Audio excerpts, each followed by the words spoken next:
Welcome. And with us today, I have Evgenia. How are you? Okay, it's been a day, but we're almost at the end of it, and it's almost time to sleep. So I will rest, recover. Our car broke down, and today we had some leakage from the second floor to the first floor through the lights. And I was thinking, do I cancel the podcast or no? But it's okay. I remembered that since I'm Russian, I can work under pressure, and that's my superpower. So I'm fine. Oh my God, I love that. Well, first of all, you could have rescheduled. I would not have been But mad it's at you okay. for that.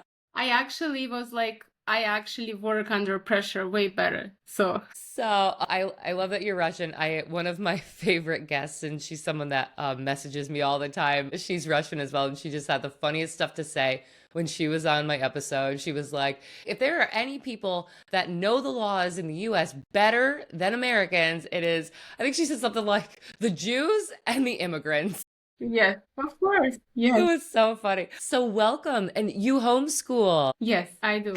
Is it big in Russia, or is this something like Oh because no. you're in the States, you can do this? Oh, I'm actually in Canada. Oh, you're in Canada. Yes, Okay. I do homeschool because I don't like to share my child with the government. Plus, I obviously wanted to spend more time with him. I would say I first wanted to spend more time with him and to capture this very important years. But then, second of all, it's because I didn't want to really expose my child to the curriculum stuff that they are promoting in Canada, unfortunately, or in Ontario. But mostly it's the whole country. They're promoting So it here too in the yes, States. yeah, exactly. No, of course, yeah, I am aware of this. So I wanted to preserve my child's childhood. So that's why we decided to try to keep up with homeschooling. How old is your son? He's 6, so it's just, we are at the very beginning of this, even though we do this for 3 years already. But right now, there are some more difficulties. They say first it's terrible twos, then it's something trees, and you hope that it's going to be better eventually. And it's not like it's really bad, but kids do have certain developmental stages, and it's always very interesting to experience what's next, what's going to be next. And it's never easier when I talk to like my sister whose kids are all grown. She just Yes, has such different worries now. She's like, "Oh my yes. God, they're out on the road. They're going to visit friends off at college and doing God knows what." My nephew was just actually in Canada a couple weeks ago, and I'm like, "Oh no, what's legal there that isn't here that he can get into?" No. Yes. Yeah. Yes, Not that they exactly. wouldn't get it into it here Yes. too. I'm sure they find ways, just like I did. But so okay, you have a 6-year-old son. I have had two people in the last couple of days ask me on Instagram DMs about homeschooling their only child. Do you find this a challenge or not? The socialization. Oh my God, they're going to be a hermit.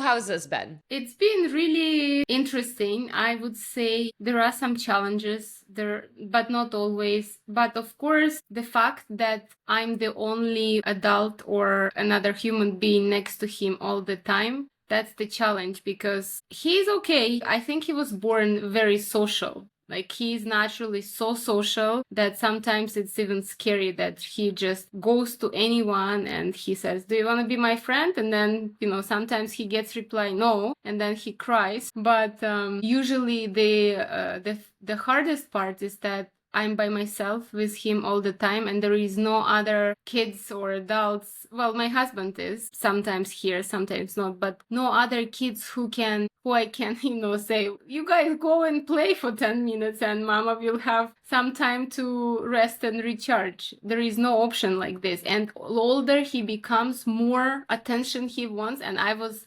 actually never thinking that this is going to be the case. I thought, okay, when they're baby, they need us the most. And then they can be independent. It's not true, especially when we're home. When we are outside on a playground or somewhere, he can be independent. But when we are home, he doesn't want to. He can, but he doesn't want to. He wants to be dependent. And if he's very social, he loves physical touch. It's his love language. So he always is on me all the time, which is great. I love this. But Sometimes there are days like today when it's hard to handle constantly. So I would love, of course, to have another child. Hopefully, it's gonna happen this year or next year, but I mean, not the child, but the conception. And I would love him to have the sibling because I was the only child too. And to be honest with you, that was really sad for me to grow up by myself when I didn't have anyone to play with and my parents were constantly working. And that's why I actually was enjoying the sports and I was doing competitive acrobatic gymnastics my whole life because that was my community. Because if I wouldn't do this, I would be sitting at home half of the day by myself alone. What about school? Did you go to school? Oh yeah, of course I did. Yes, I did go to school and it was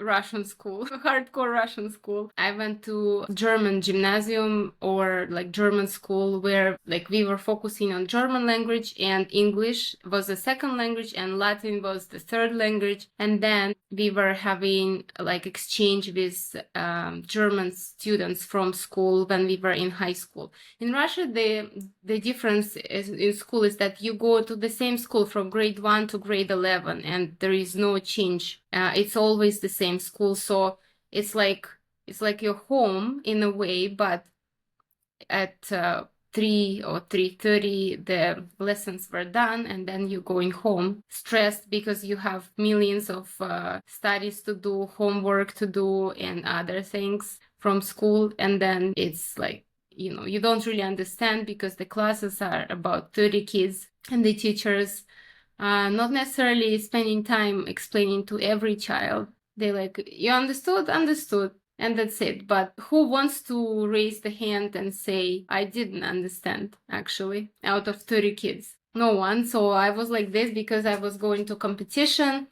and I was missing some classes. Then I would come back and don't understand anything. And then, it was really, really hard with school. Even though I would say that because I was in school in Russia, I know how to be under pressure and I know how to deal with it and how to not show the sign of pressure. That's not necessarily superpower. I would say that this is more disadvantage, especially right now when I know the importance of mental health.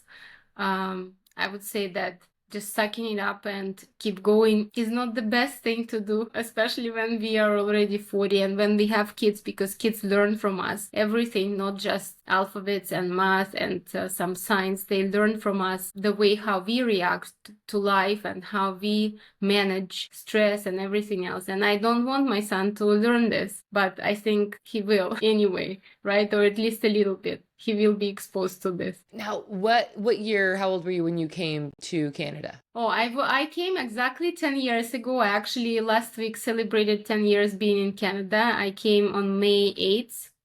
I remember it was Friday. I came with my dog and it was really warm and I was just in shock because in 3 days I was supposed to go to college and I went to college and it was my first time in Canada. I never knew this country. I just came and I was slightly overwhelmed because when I could hear people talking, for me, it was like white noise because even though I could read on English and understand English, but when people talk to me really, really fast and just like, just like they met me and they're talking in their own pace, I was like, I don't understand a word. But then it changed in a couple of months. After I was sitting a couple of months with I went to college to study fitness and health promotion. And we, of course, had biomechanics and anatomy and all the other science stuff there.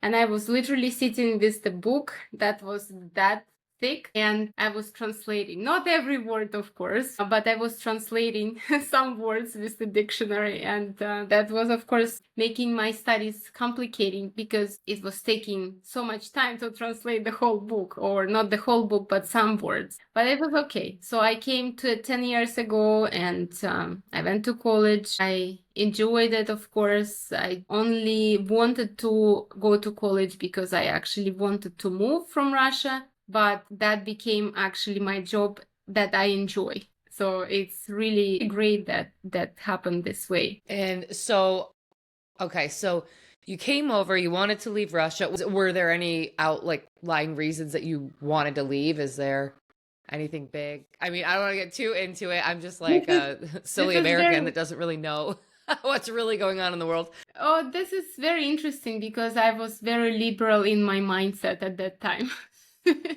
And I didn't want to deal with Russian conservatives.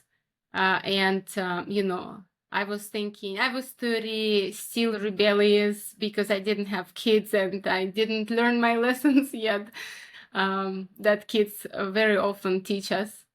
But I was thinking that I don't want to be in Russia because I didn't feel safe. And I chose Canada because it was the easiest country to move with pets and legalize myself. So I had 2 dogs and 1 cat at that time. And I wanted to go to Australia, and thanks God I didn't go to, because COVID showed that Australia was even worse than Canada. But I couldn't go to Australia because you have to put your dogs or your cats into quarantine for up to 6 months, and then they could just kill them or euthanize them without letting you know, just because they think, Australia has really, really hard restrictions on bringing pets there because it's different continent, right? And they don't want any diseases that are not really popular there.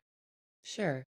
But I've chosen Canada because of the reason that I could easily bring my dogs and my cats. So I wanted So States, of course, but it wasn't easy to legalize yourself in States unless you get married. okay, interesting. Yeah, because I hear things over the years, maybe not even searching for the stuff, but you just hear things. So I always wondered, like, how hard is it? I mean, I have friends from Poland. I suppose I could just ask them. But it's interesting because they're from Poland. And then, like, my friend Susanna, she lived in Germany for a while, and her husband as well came here, but they came separately. So, yeah, that's interesting. So it was at least at one point harder. Obviously, I think it was easier, maybe that we hear about the last term, presidential term. I don't know, you could have Yes. snuck in then, I guess. But yeah, that's really interesting. So you had your son and you were in your 30s like I am. I was 34 when I had my 6-year-old. So I think we're the same age, actually. And Yes. I would imagine if you were in gymnastics and competing, that's probably why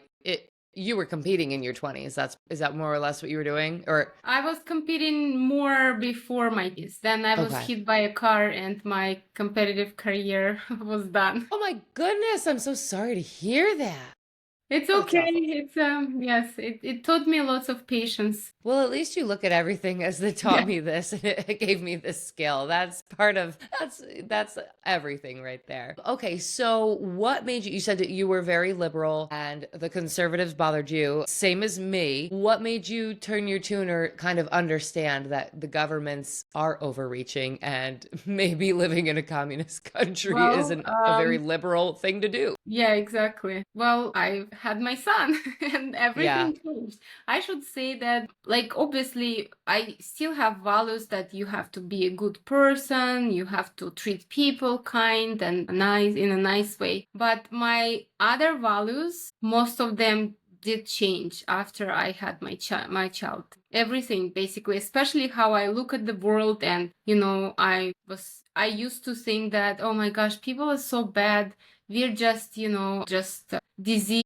of this planet. But I don't look at at people anymore this way, because I think that this is another way how there is like a trend to pressure ourselves. Some people just enjoy to call themselves names and say that it's better for them not to leave, which I don't think it's a good thing. But before, I was, pretty liberal minded, and then my child was born and I realized that I don't want these values for him. I don't want him to feel like he's responsible for something that he never did, like slavery and stuff like this. I don't want him to feel that because of his skin color or something else, he is responsible. Yes, he still have to be a kind person. He has to treat people with compassion, just how he wants people to treat him. But I don't want him to be exposed to certain things, which actually, it's funny because Russia is very, yes, there is some kind of like communism part there still, but a lot of people actually vote for communist party still, like my parents, for example. They think that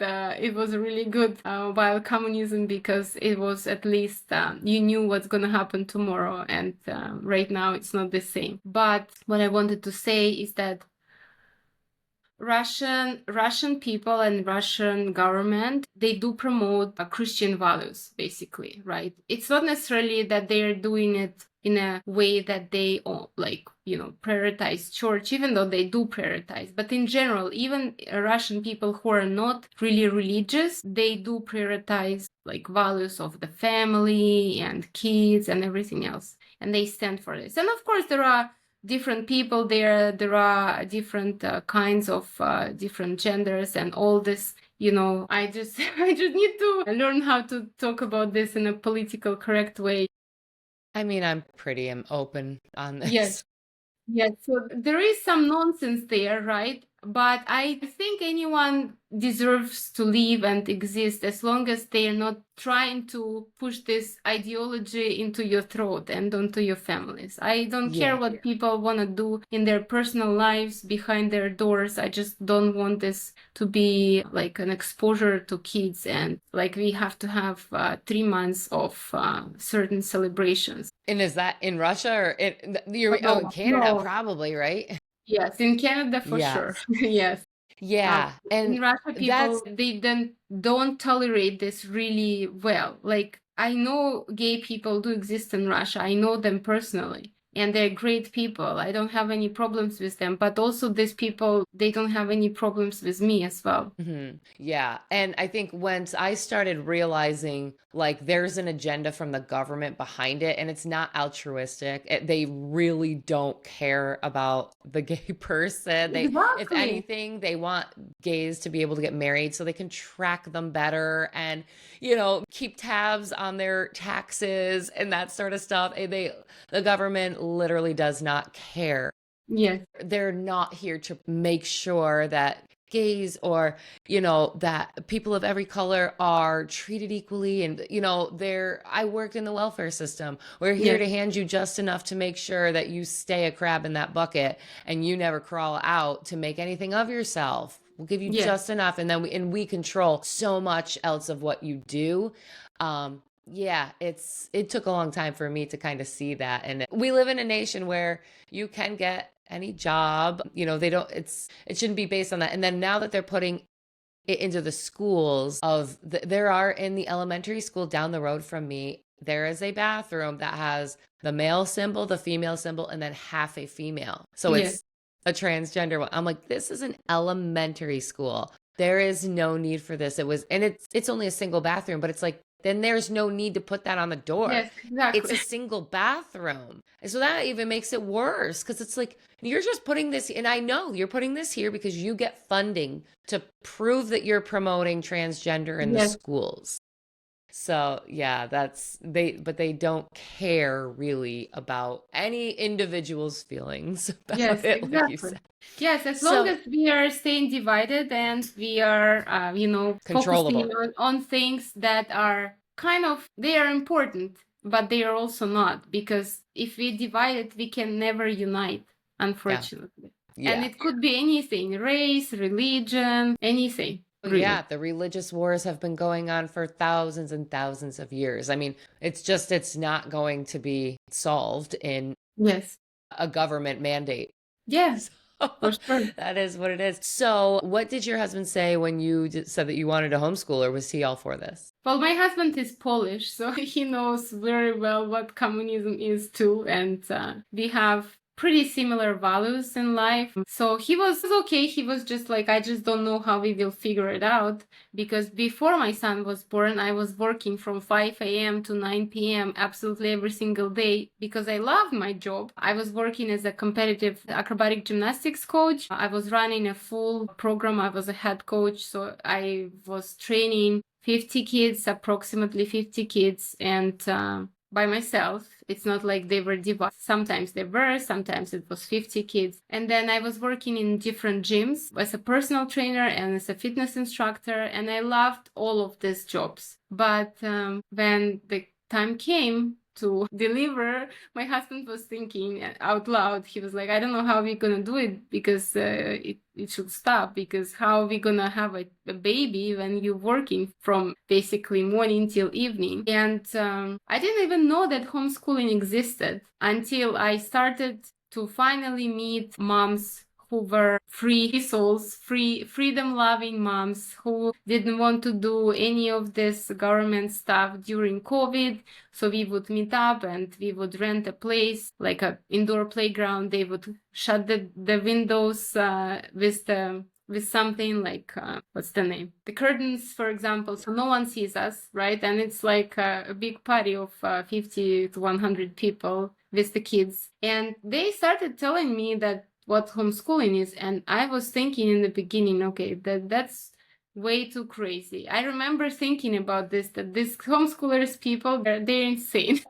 I don't know who would want to spend the whole time with the child, even though by that time, I was already spending the whole time with my child, and I already said no to all my jobs, and I would not even want to leave him with a babysitter. But I think that when it was about the school, I still had this stereotype that this is the only way how you learn. And we started very slow, and then pandemic was kind of very long, right? My son was born in 2019, so when COVID hit and they shut us down, it was when he turned 1. His birthday is in March, so it was exactly that week. And I remember thinking, oh, what could go more wrong than this? Because I was gonna go to work and have some time. But then I really think that COVID in some ways was a blessing, because I realized that I don't actually want to do what I was doing, or at least I wanted to do the fitness and sports and everything, but I didn't want to do it in the same rhythm. And then we started homeschooling very slow. And of course, my homeschooling was school at home in the beginning, and it was in a Russian way, strict way. My child was like 2.5. I would sit him down in the front of a table, and I would show him ABC book, and we would try to repeat the letters. Right now, I know that this is not the best way to do it, especially when your child is 2.5 years old. And I remember how he's a boy, he never sits down, and I was trying to just make him sitting and do not move, and he was resisting. Of course, he's a very strong-willed child, and he's very emotional, and it was a challenge. But then more I would be exposed, and this is the only positive thing about social media, more I was getting exposed to different people who are homeschool influencers or homeschool moms who are running some kind of businesses online. More I was reading and seeing how people actually doing it. And then I read about unschooling, and I was like, well, this is way too much. Which unschooling? Like, how could that be? But because I didn't grow up in this, I was growing up more under constant supervision, even though there was no supervision in my home. But like, you had to report every single day if you did this, because they were in school, they would check your homework every single day, right? And like, you had this it's like a diary. And in Russia, every teacher puts their marks into this, and then you bring it home and you show it to your parents, basically almost every day. I don't know if it's the same right now, but before you couldn't hide anything. Nothing was online, and then we were trying, to erase the marks and make a different way. See, the good thing about Russia, like, you find the ways to go over, like, you find your ways how to make it work the way how you need to work. How unschooling is such a great way of introducing, especially kids who went to the school, or deschooling, right? Who went to school and they need to detox basically from all of this pressure and everything. It's just a perfect way. And when I realized this, when my son was about 4 years old already, I was thinking, I actually have to unschool myself, because I need to let go of all of these limitations that are holding me back about education, that I can have relationship with my son, not just, he's sitting by the table and I'm pressuring him into learning. So now it's better, because I am learning constantly. I am listening to audiobooks. I'm learning from Jennifer Pepito, for example, or other people who are doing it for 20 something years, right? And they obviously went through all of the styles probably and all of the possible lessons of their kids. So I would say that it's a constant learning process, and we should never stop learning anything, really. Yes, that's a great point because we kind of always have that notion that as soon as we're done with high school or as soon as we're done with college, we can stop the learning. And I have learned way more Yeah, after my time was taken up by those yeah. institutions than I ever did in the institutions. And it's funny because, yeah, you were talking about how in Russia it was so strict and so rigid. Like, I can look back at school in America and be like, yeah, they stuck us with like 30 kids. Most of the kids just goofed off. So you weren't really paying attention anyway. Like, nothing Mm-hmm. was really getting done all day. I don't really remember much of any of it. So it wasn't like, it's not a huge concept for me to be like, we could unschool or I can teach him to read here because even if I can learn the ways or whatever, help him with different programs, we can do it slow and at our pace. But like with you coming from Russia where it was so strict and so rigid, Oh, yeah. like, how do you feel sometimes? I'm sure you did, where you're like, oh my God, how am I going to teach him all the things that I learned? And did you finally get to the realization that it didn't really matter? Yeah, yeah, absolutely. And now now I'm dealing with my parents who are asking me how he's gonna go to university.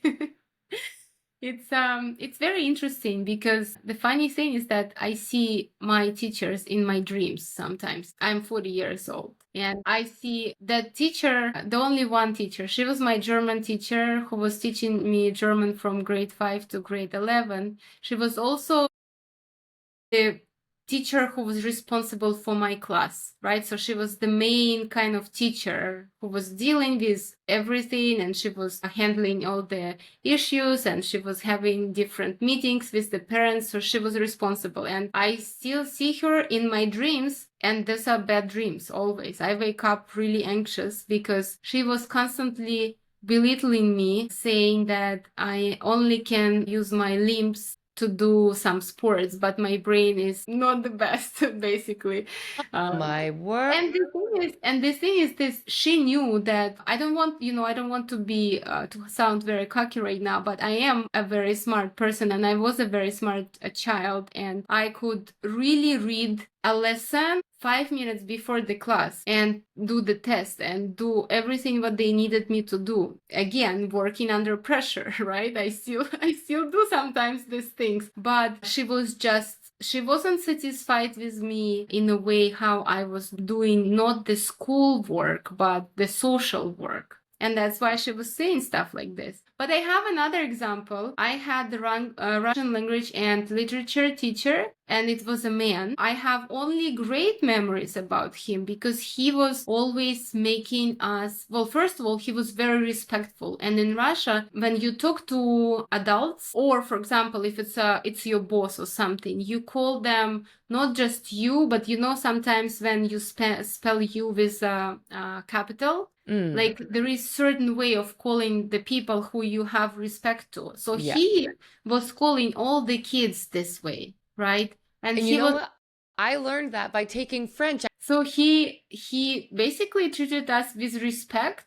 He was also, he was not babysitting us. If he had issues with us, he would say this in a respectful way. And sometimes it felt terrible because it's not like the other teachers who were just, talking to you like you nothing. He was actually talking to you like you're a human being, and you felt really bad when he was having problems with your work or something, or with your behavior and something. So there are different teachers, but he was the only one out of how many? 10 or 15 teachers, probably, Yeah, right? And as you were talking about the female teacher, it before you even mentioned him, it sparked in my mind that like, man, she's jealous of you and she's literally trying to take you down like a catty bully. And a teacher should not have those feelings about her students, but it just sounded like that's how you, if there's nothing wrong with the work, you're learning it, you're just not learning it the way she wants. Like that's what like a catty bully that's just jealous of you would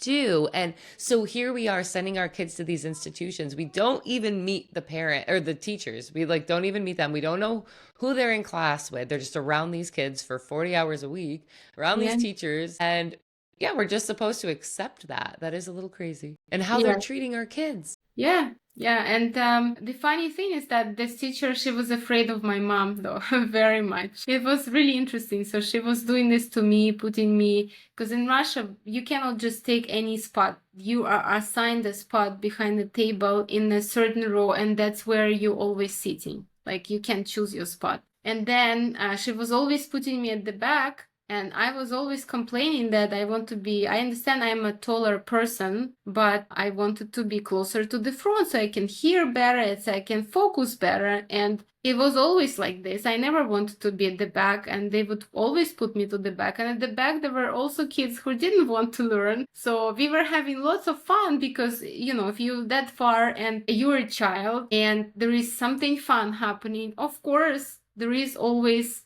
some you would want to do this eventually because you were a child. Absolutely. So getting back to the homeschooling, how do you handle like the difficult times, especially as you were talking in the beginning of this episode, like having that one child, it is hard because yes, Yeah. you are their person. And unless you make it a point to do a play group or a co-op or have a play date every single day, you are that person. So how do you get through those hard days or even just hard hours? It might just be an Yes. hour, but that's a lot Well, at the time. today was the first day I wanted to have one week off. Usually we do school. Well, it's not usually. We just started this kind of routine. Then I want personally to do 7 weeks of school and 1 week off. I don't think it's gonna work for us because I think my child really needs consistency, even though it's maybe this much of school, but he needs some kind of routine, or maybe I do need, I don't know, but it was really hard.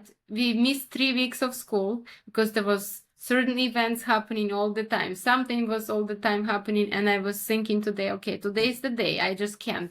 I cannot wait until Monday, and I cannot wait. And it's May, whatever, 14th. I wanted to start May 1st because my child is not used to, or at least for 3 weeks, he was relaxing, and of course he was learning, but it wasn't formal learning. We do homeschool on 3 languages. So there is a lot of things to do, right? So you're not actually unschooling. Well, I call it that we are It's unschooling. unschooling for Russian standards. Yes. Plus, it's not like we're doing anything crazy, right? So it's not like, I still think it's not real school yet because it's okay that we are like, I include piano into our school, right? Because he does piano. And I think since we need to have consistent practices and I ask him all the time, if you don't want to do piano, we can cancel it at any time. Just let me know. And he says he wants to do it. So I include piano in school. And then we only do alphabets because I really want him to learn how to read and write on all these 3 languages, not just English. My husband is Polish, so he speaks Polish, he speaks Russian. Me and my husband, we only speak to him on native languages. So we agreed in the very beginning that he only will speak Polish to him and I will only speak Russian to him. And then because we speak English, me and my husband, he will learn. And of course, he is exposed to English speaking kids and adults all the time. So it was really, really hard today because, of course, he didn't want to do anything. And there was lots of crying. There was lots of trying to not do things. But I know that sometimes hard stuff are good to learn in a nice and kind way because there will be hard learning opportunities in life. And I don't want my child to quit very easily. But I also don't want him to be over exposed to pressure. So there should be some balance and I'm trying to find it. Hopefully I'm doing it. And at the end of the day, of course, we discussed and I said, listen, we have to be more consistent. We have to do hard things that are hard maybe for him in the beginning of the day. And then we spend 30 minutes on this and we do whatever we want. We go to forest, we do some nature-based studies or not necessarily studies, but we just go and observe. He loves sports, so he does some sports just recreationally, just because it's close to us and just because me and my husband sometimes need 30 minutes of quieter time. He's also a very loud child. And we were doing this today, and how do I manage this? I do wake up in the morning, first thing in the morning, most of the days earlier than anyone, and I have about 45 to 60 minutes to myself. I do promote this in my business. All my clients do have somewhat routines, whatever works for them. But when he was around 2 years old, or maybe slightly older, I was so burned out in my life in general, because I was running, I just started business. He was still breastfed at this time. I was, as a Russian person, I do like take responsibilities and do everything by myself. I realized that I cannot live like this anymore, because I want to pour in everyone's cup, but my cup is empty. It's so dry that even if I pour anything there, that would dry right away, and I'll have to like try to pour and pour and pour for some time before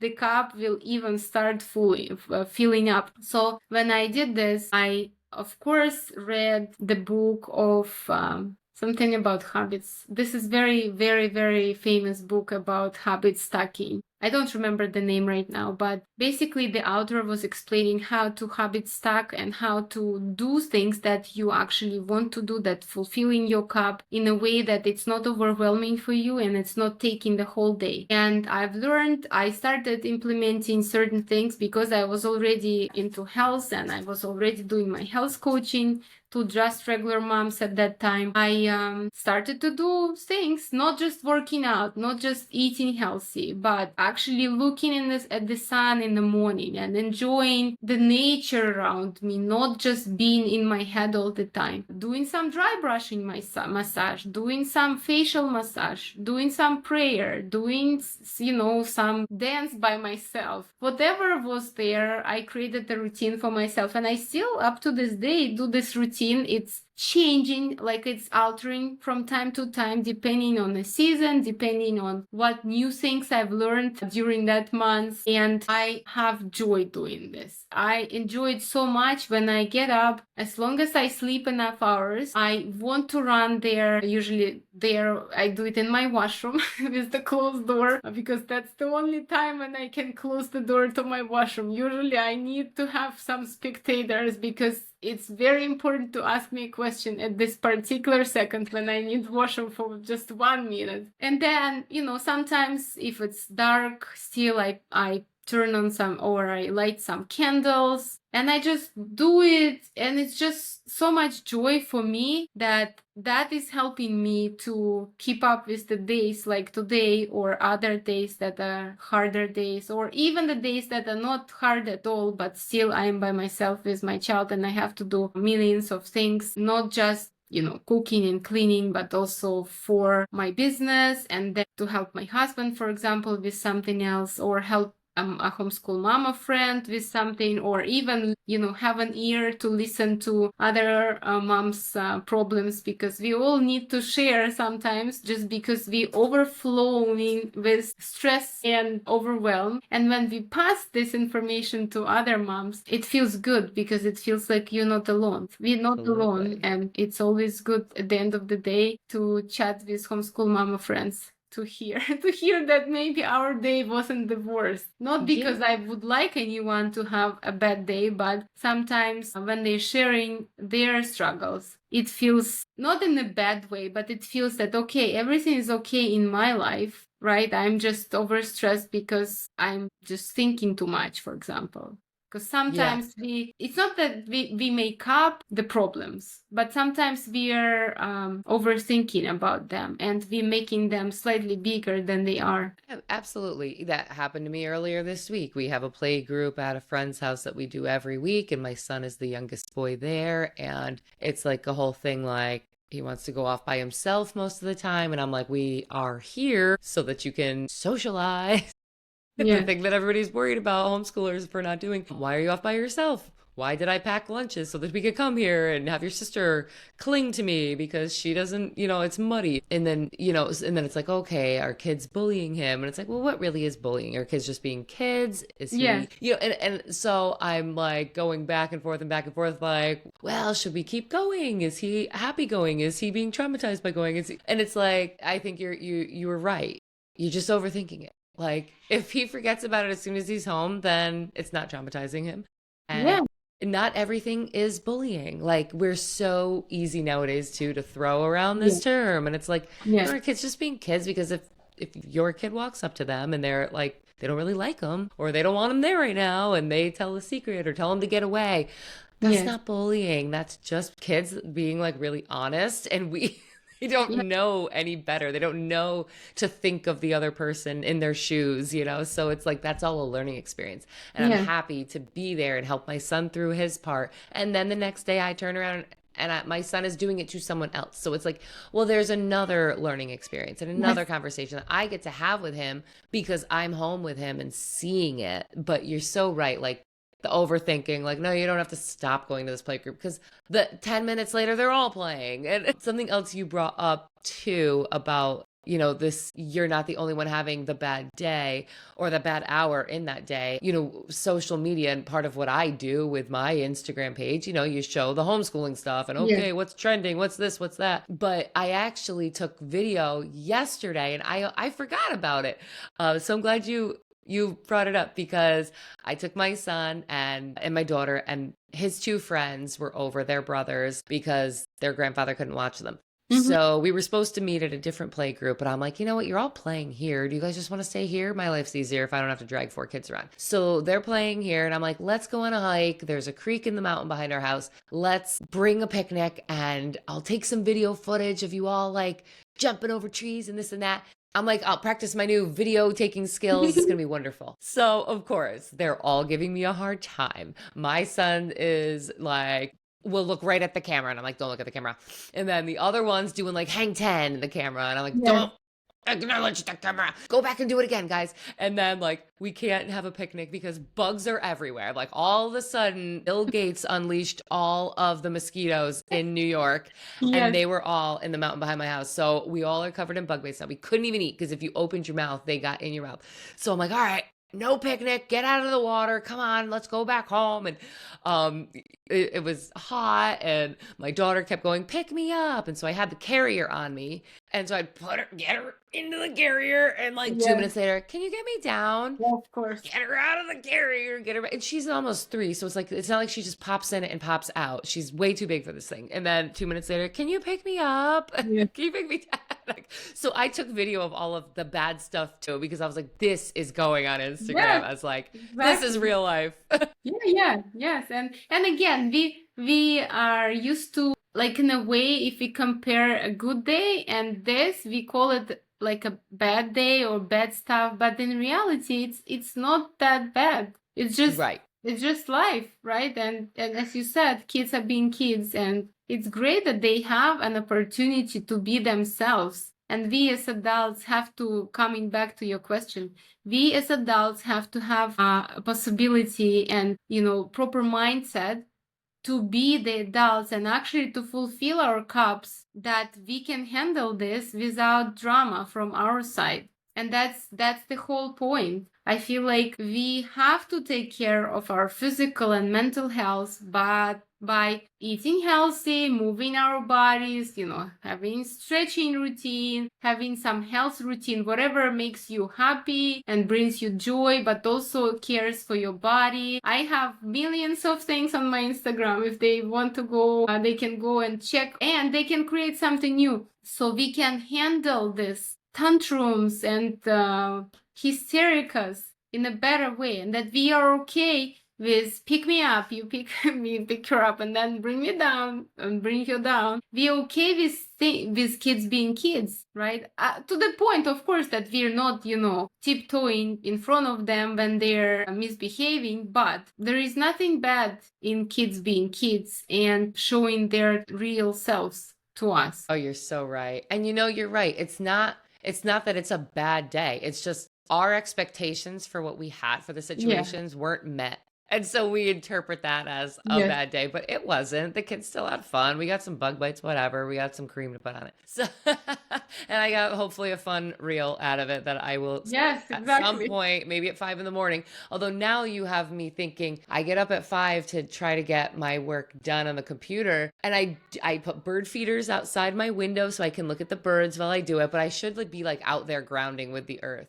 But I Yeah. have to say too, I went outside today without shoes on, and I like stepped on a snake and it went over my foot, and I'm like, oh Well, Lord, oh Lord, I don't know about this. I thought I could handle it, but no, I'll be all right. It wasn't like a poisonous one, just a garter snake. But Evgenia, I am going to put links to your Instagram yeah. and to your wellness program into the show's description, so people can check that out and get some pointers for themselves. And any last parting words? Yes, I want to wish every mama to be compassionate to herself, show this compassion every day to her mental health, to her physical health, and remember that when you do this, you are also teaching your kids how to do this to themselves. So when they're adults, they will never have to focus and cope with what we're coping, right? And just remember that you are their most precious example in life. They will be learning from you the most. And it's not to stress out anyone, but it's just to use as motivation, because it could be both, right? We could stress out about things and start feeling guilt, but it's not to feel guilt. It's so you can use your kids as a motivation to take care of yourself. Because really what we want at the end is that we, as long as we can, are with our kids, and we are supporting them just how we were supporting them when they were 2. When they're 42, we're still there for them, just in a different way, of course, hopefully, right? And that we can run with our grandkids, and instead of our kids to change our diapers just because we are not capable of living by ourselves, we can be the support they need to help with their kids, meaning our grandkids, to change their diapers, and that we can put our shoelaces, tie our shoelaces by ourselves. And that's the main thing why I promote health and why I want everyone to be healthier. Not just because of certain shape or body composition, even though it's always nice to have it the way how we want it, right? But the health goes way deeper, and I really wish everyone to start, if they don't feel like it, start changing the mindset around this, because health is not just the way how you look, it's how you feel deep inside. Absolutely. And I love what you said. I will take this when this episode airs and put that on Instagram. Use your kids as motivation to take care of yourself. That is so Yes. beautiful. Evgenia, thank you for being here Thank you. today.